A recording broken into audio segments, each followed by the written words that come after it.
গতকালের পর আজও ত্রিপুরায় ফের সিপিএম বিজেপি সংঘর্ষ। ত্রিপুরায় সেখানে C2 অফিসে আগুন লাগানোর অভিযোগ। আমার সঙ্গে রয়েছেন প্রতিনিধি আবির ঘোষাল। আবির, গতকালও আমরা বেশ কিছু জায়গায় দুপক্ষের মধ্যে সংঘর্ষের খবর দেখেছি, আজ ঠিক কি কি আপডেট পাচ্ছ? করে কোনো অশান্তির খবর নেই। গতকাল মধ্যরাত থেকে যে অশান্তি যেটা শুরু হয়েছিল তার পরিপ্রেক্ষিতে দেখা গেছে যে সিটুর যে বিভিন্ন অফিস ভাঙা হয়েছে। আগরতলা শহরের যে পার্টি অফিস, সেই পার্টি অফিস অপারেটটি ভাঙা হয়েছে। দুজন বাম কর্মী, একজনের নাম হচ্ছে নবারুণ দেব, অপরজনের নাম হচ্ছে অরিন্দম বিশ্বাস, তাদের বাড়িতে ঢুকে ভাঙচুর করা হয়েছে, বাড়িতে আসবাবপত্র নষ্ট করা হয়েছে, পরিবারের সদস্যদেরকে মারধর করা হয়েছে বলে অভিযোগ। এছাড়া একই সঙ্গে হচ্ছে যে সমস্ত পার্টি অফিসগুলোতে আগুন লাগানো হয়েছে, বামেদের তরফ থেকে অভিযোগ করা হচ্ছে যে যথাসময়ে সেখানে দমকল গিয়ে পৌঁছয়নি, ফলে কাগজপত্র থেকে শুরু করে আসবাব সমস্ত কিছুই পুরো নষ্ট হয়ে গিয়েছে। অর্থাৎ তারা পুলিশ এবং দমকলের বিরুদ্ধে তারা অভিযোগ আনছেন যে তারা যথাসময়ে সেখানে গিয়ে পৌঁছচ্ছেন না। আজকে সকাল থেকে বিভিন্ন রাস্তাতে আমরা দেখতে পাচ্ছি যে পুলিশ মোতায়েন করে রাখা হয়েছে, বিভিন্ন জায়গাতে র্যাব তারা টহলদারি চালাচ্ছে, কেন্দ্রীয় বাহিনী বিভিন্ন জায়গাতে রয়েছে। যে সমস্ত অভিযোগ দায়ের রয়েছে তার পরিপ্রেক্ষিতে এখনো পর্যন্ত কোনো গ্রেফতার হয়নি বলে পুলিশের খবর। তবে গোটা আগরতলা সহ পার্শ্ববর্তী জায়গা, বিশেষ করে উদয়পুর, গোমতী, ধনপুরের মতো যে জায়গাগুলো রয়েছে সেখানে উত্তেজনা বহাল রয়েছে গতকাল থেকে যে চলা লাগাতার অশান্তি তার জেরে। ধন্যবাদ আবির। দুই বাম নেতার বাড়িতে হামলার অভিযোগ, বিজেপির বিরুদ্ধে হামলার অভিযোগ হলেও অভিযোগ অস্বীকার করছে বিজেপি। গতকালও আমরা দেখেছি ত্রিপুরায় সিপিএম এর দুই দপ্তরে আগুন লাগানোর ঘটনা ঘটে। গতকাল রাতে বেশ কিছু জায়গায় দুপক্ষের মধ্যে সংঘর্ষ, আগুন লাগানোর ঘটনা ঘটে। বিজেপির বিরুদ্ধে অভিযোগ উঠলেও বিজেপি পুরো অভিযোগ অস্বীকার করছে। C2 অফিসে আগুন লাগানোর অভিযোগ। সিপিএম নেতা পবিত্র কর তিনি আমাদের কি জানিয়েছেন শুনুন। সিপিআইএম আমাদের যে বিরোধী দলনেতা, উনি উনার কনস্টিটিউন্সিতে 3.5 বছর যেতে পারছেন না। ওইখানে একটা ব্লকের ডেপুটেশন ছিল, মানুষ আবদার করেছে যে আপনি আমাদের ডেপুটেশনের সঙ্গে থাকেন। তারপরে সেখানে সংগঠিতভাবে জনতা ওনাকে 5 কিলোমিটার হাঁটিয়ে নিয়ে গেছে গাড়ি ছাড়া। সেই জায়গায় তারা যখন বাধা দিয়েছে, সেই বাধা মারিয়ে গেছে, এটা প্রতিরোধ হয়েছে। এখানে কোনো বিজেপি সিপিএম এর সংঘর্ষ না। একইভাবে উদয়পুরে আমাদের নির্ধারিত মিছিল ছিল যুবদের, এই মিছিলে ওরা বাধা দিয়েছে পুলিশ, আমরা বন্ধ রেখেছি। দুপুর বেলা কোনো ঘটনা নেই, বিশালগড়ে গিয়ে ডজার দিয়ে আমাদের দেয়াল ভেঙে সেই অফিসে ঢুকে আগুন লাগিয়ে দিয়েছে বিশালগড়। পবিত্র কর যখন সরাসরি বিজেপির দিকে অভিযোগ করছেন, তিনি বলছেন বিভিন্ন জায়গায় হামলা করছে বিজেপি, তখন পাল্টা বিজেপিরও প্রতিক্রিয়া পেয়েছি। নবেন্দু ভট্টাচার্য তিনি পুরো বিষয়টি অস্বীকার করছেন। মানুষ সরকার নিজের দাঁড়িয়ে থেকে উস্কানি দিয়েছেন। 75 বছরের বৃদ্ধ হাসপাতালে ভর্তি, উস্কানি তো তারা দিয়েছেন। 18 নির্বাচনের পর প্রথম ইলেকশন, যখন কোনো একটা নির্বাচনোত্তর সন্ত্রাস হয়নি, গতকাল এই রাজ্যে কিছু হয়নি, উস্কানিটা তারা দিয়েছেন। আমাদের মিছিলের উপর আক্রমণ করা হয়েছে বিভিন্ন স্থানে, আগরতলা শহরে আক্রমণ হয়েছে, সবাই দেখেছে, ভিডিও ফুটেজ আছে। পার্টি অফিস থেকে উপর থেকে ঢিল ছোড়া হয়েছে, মেয়েদের উপর ঢিল পড়েছে, আমাদের মহিলা কার্যকর্তাদের উপর ঢিল পড়েছে। তখন প্রতিরোধ গড়ে তোলা হয়েছে, প্রতিশোধ এখনো নেওয়া হয়নি। ত্রিপুরায় বিজেপি এবং সিপিএম এর সংঘর্ষ নিয়ে এরাজ্যের কংগ্রেসের সভাপতি, প্রদেশ কংগ্রেস সভাপতি অধীর রঞ্জন চৌধুরীর প্রতিক্রিয়া আমরা পেয়েছি। রাজনীতি করার পরিবেশ যেখানে থাকবে না, সে যেই হোক না কেন তার বিরুদ্ধে তো আমরা কথা বলবোই। ত্রিপুরাতে সিপিএম এর পার্টি অফিসে হামলা হচ্ছে, আমরা তার তীব্র প্রতিবাদ করছি। কেন করবো না? পশ্চিমবঙ্গ যদি কোথাও হয়, এখানেও প্রতিবাদ করি আমরা। এখানেও হয়, ত্রিপুরাতেও হয়। মানুষের মতামত নিয়ে ক্ষমতায় আসার পর সেই ক্ষমতার অপব্যবহার করার প্রতিফলন হচ্ছে এই ধরনের রাজনৈতিক হিংসা, বিরোধী দলের অধিকার কেড়ে নেওয়ার মধ্য দিয়ে তা বারবার প্রমাণিত হয়। বারবার বিভিন্ন জায়গা ত্রিপুরা উত্তপ্ত হচ্ছে গত কয়েকদিন ধরে। এবার বিজেপি এবং সিপিএম এর সংঘর্ষের খবর গতকাল থেকে আমরা দেখতে পাচ্ছি। জয় দত্ত ত্রিপুরার দায়িত্বপ্রাপ্ত নেতা তৃণমূলের তরফে, তিনি কি জানিয়েছেন শুনুন। সাধারণ মানুষের উপর অত্যাচার শুরু করেছে তারা, কারণ তারা বুঝতে পারছে যে তাদের পায়ের তলার মাটি সরে যাচ্ছে।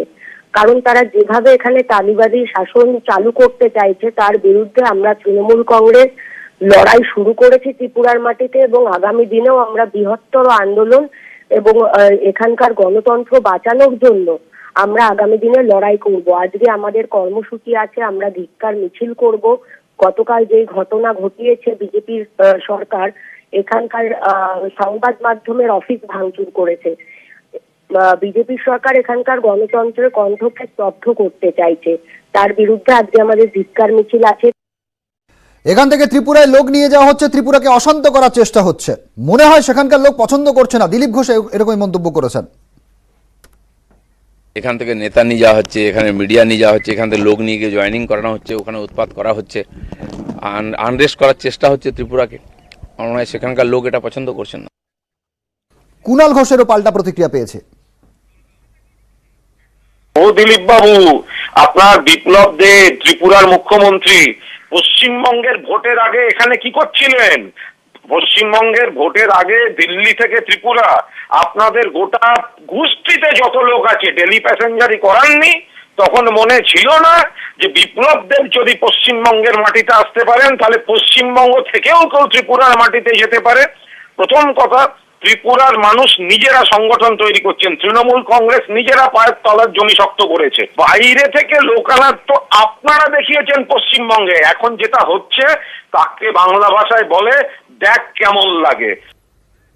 ত্রিপুরার খবর অবশ্যই নজর দেব, পাশাপাশি এই মুহূর্তের গুরুত্বপূর্ণ খবরের দিকে নজর রাখবো। 4 মাস পর পরিবারের হাতে অভিজিৎ সরকারের দেহ আজ তুলে দেওয়া হবে। আদালতের নির্দেশ মেনে কাকুরগাছির বিজেপি কর্মীর দেহ, তার দেহ তুলে দেওয়া হবে। সেখানেই অশান্তি তৈরি হয়। অভিজিৎ সরকারের দেহ পরিবারের হাতে তুলে দেওয়া হবে, সেই ছবি আপনারা দেখছেন, যেখানে অশান্তি তৈরি হয়। আমরা জানি এনআরএস হাসপাতালে সেখানে আজ তার দেহ তুলে দেওয়া হবে, সেখানে অশান্তি শুরু হয়েছে। এনআরএস হাসপাতাল থেকে সরাসরি সেই ছবি দেখাচ্ছি। কেউ যাবো না, যান এখানে ডাকুন। সবাই যাবো, সবাই যাবো।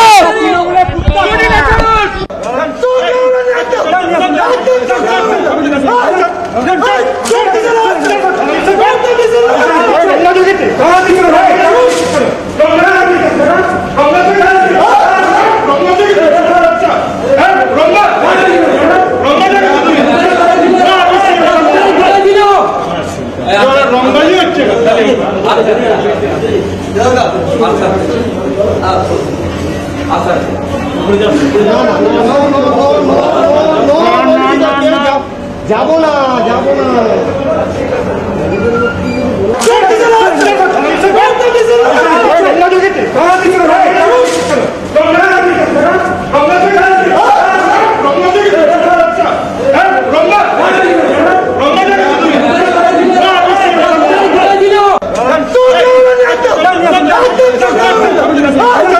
এই মুহূর্তে আমি সরাসরি যাবো, আমার সঙ্গে সরাসরি রয়েছেন প্রতিনিধি সৌরজ্যোতি বন্দ্যোপাধ্যায়। সৌরজ্যোতি, 4 মাস পর অভিজিৎ সরকারের দেহ পরিবারের হাতে তুলে দেওয়া হচ্ছে আদালতের নির্দেশ মেনে। কি কারণে অশান্তি, কেন এই ধাক্কাধাক্কি?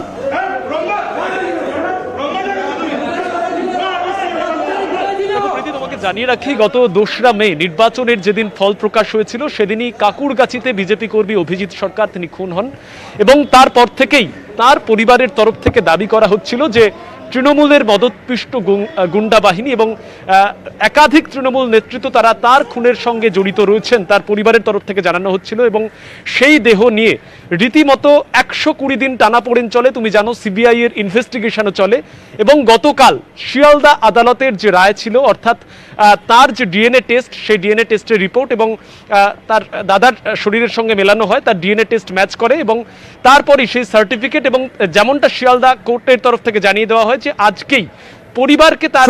সৌরজ্যোতি, আমি আসবো তোমার কাছে, যে বিষয়টা জানতে চাইবো, কেন এই গন্ডগোল, কেন এই অশান্তি, কেন চড় মারার ঘটনা, কেন যেখানে 4 মাস পর অভিজিৎ সরকারের দেহ পরিবারে তুলে দেওয়া হচ্ছে সেখানে কেন অশান্তি? দেখো, পরিবারের তরফ থেকে যেমনটা জানানো হচ্ছে প্রীতি শঙ্কর, যে গতকাল শিয়ালদা কোর্টের তরফ থেকে রায় দেওয়া হয়েছিল। আজ সকাল 10টায় এনআরএস এর এই মর্গ, সেখান থেকে তার মরদেহ তার পরিবারের হাতে তুলে দেওয়া হবে, এবং ঠিক সেই জায়গাতে পরিবারের তরফ থেকে অভিযোগ যে নির্ধারিত সময়ের পরেও হাসপাতালের তরফ থেকে জানানো হচ্ছে যে কোনোভাবেই তার মরদেহ এই মুহূর্তে দেওয়া সম্ভব নয়, কেননা পর্যাপ্ত কর্মী নেই। এবং তার পরিবারের লোকজন এবং বিজেপির যারা কর্মী নেতৃত্ব এখানে রয়েছেন, তারা যখন প্রবেশ করার চেষ্টা করেন, সেখানেই পুলিশের থেকে তাদের বাধা দেওয়া হয়। কোনোভাবেই হাসপাতালের মধ্যে, মর্গের মধ্যে বিজেপি নেতৃত্ব এবং পরিবারের লোকজন তারা প্রবেশ করতে পারবেন না, এই মর্মে জানানোর পরে কিন্তু ক্রমশ উত্তেজিত হতে থাকে তার পরিবারের মানুষজন। এই মুহূর্তের ছবি তোমাকে দেখাই, ঠিক এই জায়গায় দেবদত্ত মাঝি যিনি প্রার্থী হয়েছিলেন বিজেপির, তিনি কিন্তু কার্যত বচসায় জড়িয়ে পড়েন এবং একজন হোমগার্ড তার সঙ্গে বাদানুবাদ হয় এবং সেখানেই মারধর শুরু করে দেন তিনি। এবং তারপরে এই মুহূর্তে দেখো তার পরিবারের একাধিক লোকজন রয়েছেন মর্গের একেবারে সামনে, তারা দাবি করছেন যে হাসপাতালের রায়কে উপেক্ষা করা হচ্ছে। হাসপাতালের রায় উপেক্ষা করার পাশাপাশি সম্পূর্ণ রাজনৈতিক মদতপুষ্ট হয়ে কিন্তু তাদের ভাইয়ের যে দেহ, অর্থাৎ অভিজিৎ সরকার কাকুরগাছিতে যিনি নিহত হয়েছিলেন, তার দেহ তার পরিবারের কাছে পৌঁছে দেওয়ার বিলম্ব করা হচ্ছে এবং দেহ লোপাটের চেষ্টা পর্যন্ত হচ্ছে। বিস্ফোরক অভিযোগ কিন্তু তার পরিবারের তরফ থেকে করা হচ্ছে। এই মুহূর্তের ছবি তোমাকে দেখাবো, এখনো পর্যন্ত কিন্তু কার্যত উত্তেজনার রেশ রয়েছে এনআরএস হাসপাতালের যে মর্গ, ফরেনসিক সায়েন্সেসের ডিপার্টমেন্ট, তার সামনের ছবিটা তোমাকে দেখাই। পুলিশ মোতায়েন রয়েছে, বিজেপি কর্মীদের সঙ্গে তার পরিবারের লোকজনও কিন্তু এই মুহূর্তে ঘটনাস্থলে রয়েছেন এবং যথেষ্ট উত্তেজনা তৈরি হয়েছিল, কেননা প্রথম থেকেই একটা বাদানুবাদ চলছে, বচসা চলছিল। নির্ধারিত সময়ে মরদেহ তার পরিবারের হাতে তুলে দেওয়া হয়নি এবং এখনো পর্যন্ত কিন্তু মরদেহ বাড়ির কর্তৃপক্ষ, অর্থাৎ বাড়ির যারা লোকজন রয়েছেন তাদের হাতে দেওয়া হয়নি। যদিও ঘটনাস্থলে রয়েছেন একাধিক বিজেপি নেতৃত্ব, অর্জুন সিং এসেছেন, ব্যারাকপুরের সাংসদ প্রিয়াঙ্কা টিবরেওয়াল রয়েছেন এবং অন্যান্য যারা নেতৃত্ব তারা কিন্তু ঘটনাস্থলে রয়েছেন। আমি তোমাকে সেই ছবি দেখাই, দেহ এসে গিয়েছে। এই মুহূর্তে তার অন্তিম সংস্কার করবার আগেই বিজেপির প্রদেশ অফিসে মুরলীধর সেন লেন, সেখানে তার দেহ নিয়ে যাওয়া হবে, অভিজিৎ সরকারের মরদেহ সেখানে শ্রদ্ধা জ্ঞাপন করা হবে এবং তার আগে কার্যত উত্তেজনার পরে এই মুহূর্তে মরদেহ বেরিয়ে আসছে এবং কিছুক্ষণ আগে পর্যন্ত বিশৃঙ্খলা উত্তেজনার পরিস্থিতি তৈরি হয়েছিল এনআরএস এর মর্গের সামনের অংশে। প্রীতিশঙ্কর, একেবারে এই সৌরভ, যদি আমরা সেই ছবি দেখছি, অভিজিৎ সরকারের দেহ পরিবারের হাতে তুলে দেওয়া হলো। প্রথমে একপ্রস্থ যেমনটা হাসপাতাল কর্তৃপক্ষের তরফে বলা হচ্ছিল যে প্রয়োজনীয় কর্মী নেই, সে কারণে দেহ দিতে খানিকটা দেরি হবে, কিন্তু গতকালই আদালত নির্দেশ দিয়েছিল এবং সেই ছবি আপনারা সরাসরি এই মুহূর্তে দেখছেন এনআরএস হাসপাতাল চত্বর থেকে। সৌরজ্যোতি আমার সঙ্গে রয়েছেন। সৌরজ্যোতি, একপ্রস্থ উত্তেজনাও তৈরি হয় এই মুহূর্তে, আমরা সরাসরি সেই ছবি দেখছি যেখানে অভিজিৎ সরকার 2রা মে রাতে খুন হয়েছিলেন তিনি এবং তারপর প্রায় 4 মাস পর তার দেহ পরিবারের হাতে তুলে দেওয়া হলো। আদালতের নির্দেশ মতো এনআরএস হাসপাতাল চত্বর থেকে, এনআরএস হাসপাতাল থেকে তার দেহ পরিবারের হাতে তুলে দেওয়া হলো, যদিও দেহ তোলা নিয়ে একপ্রস্থ ঝামেলা তৈরি হয়। সরাসরি আমরা দেখাচ্ছি এনআরএস হাসপাতাল চত্বর থেকে সেই ছবি যেখানে অভিজিৎ সরকার বিজেপি কর্মী, তার দেহ উদ্ধার হয়েছিল গত 2রা মে, যেদিন নির্বাচনের ফল বেরিয়েছিল সেদিন রাতেই তার দেহ উদ্ধার হয়। অর্জুন সিং তিনি উপস্থিত হয়েছিলেন হাসপাতাল চত্বরে, তিনি কি বলছেন শোনাবো। এখানকার পুলিশ মানে নাক কান কাটিয়ে আছে, এরা সরকার বাহাদুরকে খুশি রাখতে হবে, তার জন্য এইসব কাজ করে। এরা কোর্টের অর্ডার আছে, সেখানে তো পুলিশের কোনো ভূমিকা নেই, সুপার বাড়ির লোককে হ্যান্ড ওভার করবে। সেখানে এই কথা উঠছে কেন? সরকার বাহাদুরকে খুশি রাখতে হবে, পোস্টিং প্রাইজ পোস্টিং নিতে হবে, পয়সা রোজগার করতে হবে, তার জন্য এরা অশোক স্তম্ভকে বিক্রি করে রেখে দিয়েছে। 4 মাস পর পরিবারের হাতে অভিজিৎ সরকারের দেহ তুলে দেওয়া হলো। এনআরএস হাসপাতাল থেকে তার পরিবারের হাতে দেহ তুলে দেওয়া হয়, কিন্তু দেহ তুলতে গিয়ে সেখানে আবার উত্তেজনা তৈরি হয়।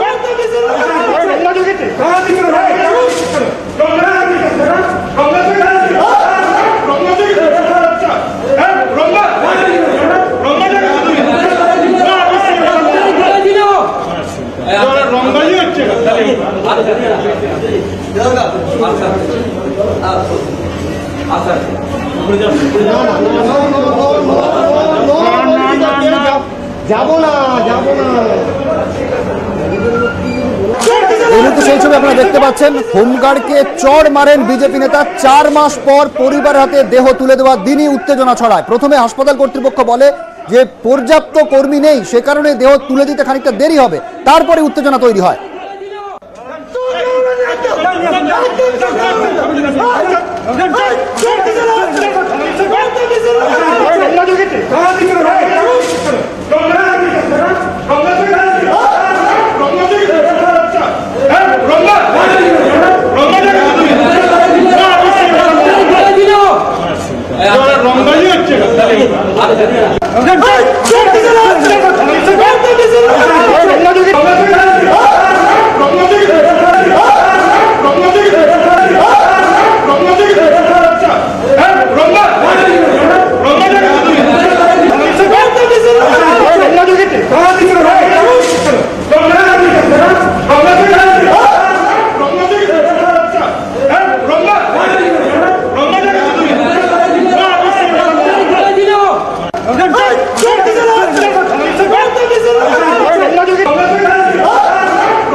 হওয়ার কথা কোর্টের অর্ডারে, সেটাতেও তারা কোঅপারেট করছে না।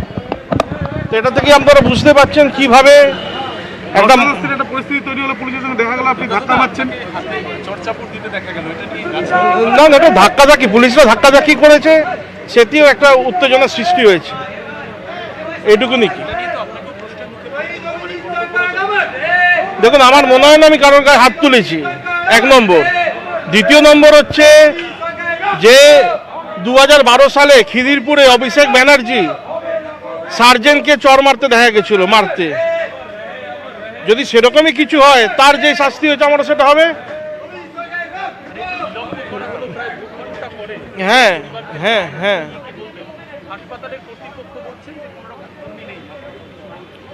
কর্মীরা ছিল, কিন্তু যারা দায়িত্বতে আছে তারা এসে উপস্থিত হয়নি, পুলিশ এসে উপস্থিত হয়নি, এরকম একটা পরিস্থিতি তৈরি হয়েছে।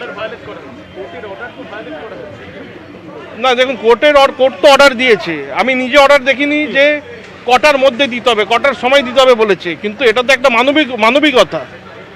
যে হ্যাঁ, আমার নাম দেবদত্ত মাঝি। আপনার ডেজিগনেশন? দাদা, অভিষেককে চড় মারতে দেখা 2012 সালে খিদিরপুরে অভিষেক বন্দ্যোপাধ্যায়কে চড় মারতে দেখা গিয়েছিল, আরো একজন তিনি মেরেছিলেন মঞ্চেও। না, সে তো আগে, তার ডেট আমার জানা নেই। 2012 সালে খিদিরপুরে অভিষেক বন্দ্যোপাধ্যায় একজন পুলিশকে, সার্জেন্টকে চড় মেরেছিলেন। চলো।